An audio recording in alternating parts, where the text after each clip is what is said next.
Olá a todos. Bom, hoje a gente vai falar sobre um assunto bastante interessante, um assunto um pouco diferente.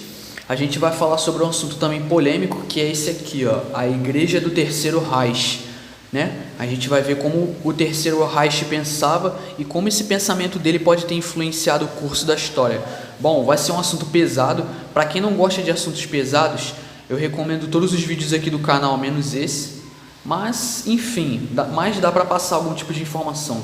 Vamos lá. Vamos por partes. Bom, esse aqui é o símbolo dos caras, né? A gente vê aqui uma estrela de 6 pontas, né? Como se fosse uma estrela de Renfã. No meio a gente vê um símbolo Egito. Aí aqui, ó, em volta a gente vê uma cobra comendo o próprio rabo, né? O símbolo do Ouroboros. E a gente vê aquele símbolo do pessoal lá da Alemanha, né? O pessoal lá do bigodinho, né? E em cima a gente vê uma letra em árabe. E embaixo está escrito o seguinte: não há religião maior do que a verdade. Uau! Então, tipo assim, vai vendo o que é a verdade para eles. Ou seja, a verdade para o pessoal é esse tipo de coisa aqui, certo? Vamos ver e prestar um pouco atenção nas ideologias que esse pessoal tinha no passado, e essas ideologias acabam chegando no mundo até hoje, influenciando muitas das coisas no mundo. Vamos ver o perigo disso. Vamos lá. Bom, a gente vai ver aqui em mais detalhes, certo? Então vamos lá. Vem a pergunta aqui, ó. Por que a Babilônia não será tolerante com qualquer oposição? Bom, a Babilônia será uma religião mundial institucionalizada, imposta pela tirania do Estado ou governo mundial, certo? Bom, embora essa religião espúria defenda um verniz de tolerância e evolução do espírito para a divindade, assim como fazem os movimentos politicamente corretos, essa religião futura não terá paciência ou tolerância para aqueles que discordam.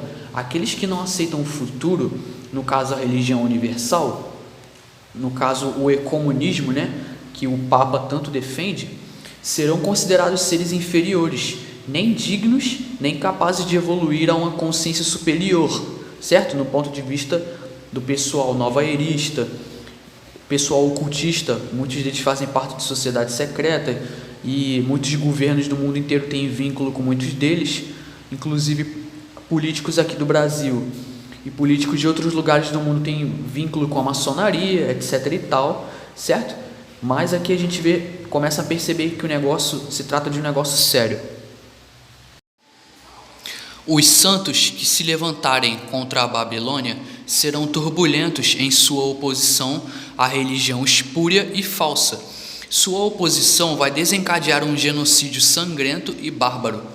Bom, em Apocalipse capítulo 17, versículo 6 diz o seguinte: notei que a mulher já estava embriagada com o sangue dos santos, né, dos kadoshis, né, kadoshins, e o sangue dos mártires de Yahushua HaMashiach, o Messias. Em Apocalipse 18, versículo 24 diz: e em suas dependências foi descoberto sangue de profetas e de santos, né, kadoshins, e de todos os que foram assassinados na terra. Então, espera um pouquinho, de quem que Apocalipse está se referindo? Aqui o livro de Apocalipse se refere exatamente aos santos, né, aos eleitos, aos que fazem parte da igreja e compõem, né, a igreja. Todos somos membros da igreja e o cabeça é o Messias, e Yahushua HaMashiach, e o cabeça do Messias obviamente é o Criador. Está falando exatamente do genocídio que está para acontecer no Apocalipse, no fim dos tempos, quando o anti-Messias se manifestar e tudo mais. Então, continuando aqui. Então, pode-se olhar para a orgia genocida do Império Romano, travada contra os primeiros cristãos, como um terrível testemunho da desgraça que está por vir. No ano 65 depois do Messias, motivado pelo ódio e pela necessidade de desviar a atenção de seus próprios crimes, Nero fraudulentamente culpou os cristãos pelo incêndio de Roma. Então a crônica de Sulpício, servo, observou o seguinte: Nero não conseguiu fugir de forma alguma, né? E ele não conseguiu escapar da acusação, certo? Mas ele culpou os cristãos propositalmente, certo? Ele culpou os cristãos de maldade, né? Porque ele queria ver a morte dos cristãos, certo? Pois bem, Tácito detalha o terror. Nero infligiu as mais requintadas torturas a uma classe odiada por suas abominações, chamada de cristãos e nazarenos, obviamente, pela população, e consequentemente, primeiro foi feita a prisão de todos os que se declararam culpados. Então, após a sua informação, uma imensa multidão foi condenada, não tanto pelo crime de queimar a cidade, mas por ódio contra a humanidade, certo? Bom, e assim, é interessante e ao mesmo tempo assustador, e chega a ser bizarro o nível de perseguição que acontecia naquela época por quem tinha uma opinião diferente, certo? Uma opinião conflitante com a opinião da igreja, certo? É algo assim absurdo, tipo assim, assustador. E a gente vai vendo um pouco disso se refletindo nos dias de hoje. E claro, a gente pode ter uma ideia com isso do que vai vir mais para frente também, etc e tal, certo? Mas enfim, isso é um outro assunto, certo? Bom, então continuando aqui. Cobertos com peles de feras, eles foram rasgados por cães e pereceram, né? Ou foram pregados em cruzes, ou foram condenados às chamas e queimados, para servirem de iluminação noturna, quando a luz do dia terminasse. Então Nero ofereceu seus jardins para o espetáculo, né? Eles viam isso como um espetáculo mesmo. E ele estava exibindo um show no circo, enquanto se misturava com pessoas no vestido de um cocheiro, né? Ou ele ficava no alto de um carro, né? Pois bem.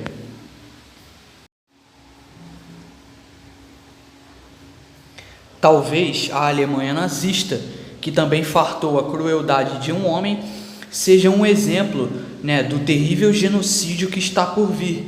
Bom, os nazistas eram uma força política que segurava as rédeas do governo, curvado por motivos malignos, né, e claro, completo com o profetizado segundo anticristo de Nostradamus, Adolf Hitler. A primeira figura do anticristo foi Napoleão, enquanto a terceira e última figura do anticristo será a besta que é relatada nas escrituras, certo? Em Apocalipse relata sobre essa besta. Bom, se os nazistas fossem completamente bem-sucedidos, obviamente eles teriam estabelecido um governo mundial sob seu domínio, né, coroado com Hitler como o ditador mundial, né, e ele estaria mandando na coisa toda, né, vamos dizer. Bom, o cobiçado reino nazista, é claro, foi o evasivo e infame Terceiro Reich alemão, que prometeu um reinado, né, de prosperidade de 1000 anos, ou seja, um reinado espúrio. Bom, assim como o autêntico anticristo aspirará com sua promessa da nova era. Bom, a maioria não percebe que o regime nazista estava impregnado de misticismo e ocultismo, porque usavam um manto público cristão, certo? Então, os nazistas secretamente subscreviam a doutrina teosofista do panteísmo da nova era. Bom, e eu já expus a nova era muitas vezes aqui no canal, inclusive tem uma série aqui, eu já fiz uma série e tem uma playlist aqui no canal sobre essa série que é 18 Mentiras da Nova Era. Assistam, quem não assistiu, quem é novo do canal, vale a pena assistir para tentar entender o que está por trás de tudo isso aí. Churchill insistiu que não fosse revelado ao público. Bom, as dimensões místicas do nacionalsocialismo não eram um segredo antes da Segunda Guerra Mundial. Os periódicos ocultistas da década de 30 discutiam a preocupação de Hitler, assim como o mágico Dion Fortune, né, circulava cartas entre os britânicos. Os historiadores reconhecem que os nazistas foram de fato dominados pelo ocultismo, inspirado por sua mãe espiritual Helena Blavatsky. Preste atenção agora, Helena Blavatsky. Eu falei muito dessa moça lá na série que eu fiz sobre as mentiras e os enganos da nova era. Vai vendo quem está por trás do movimento nova era. Pois é, vai pensando aí. Então ela é fundadora da teosofia e, em menor grau, Aleister Crowley. Pois bem, continuando aqui. A teosofia foi estabelecida pela primeira vez na Alemanha em 1884. Na virada do século, a teosofia havia se espalhado por toda a Alemanha.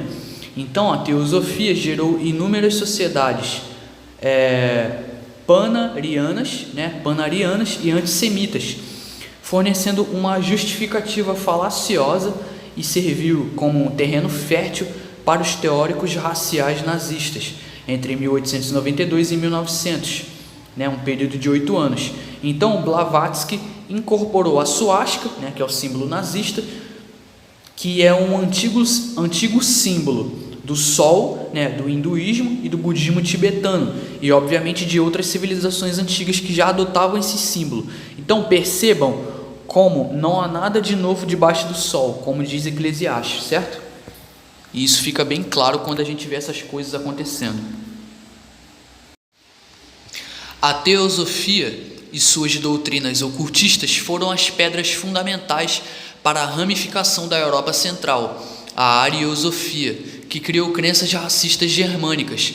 Bom, o panteísmo alemão antigo foi adotado como a alma popular, conhecido alternativamente como ideologia Volks, e foi herdado pelos nazistas, obviamente. E essa crença baseou-se em uma antiga entidade coletiva heróica, divinamente ordenada para manifestar o poder, que forneceu a base para a doutrina filosófica da supremacia racial.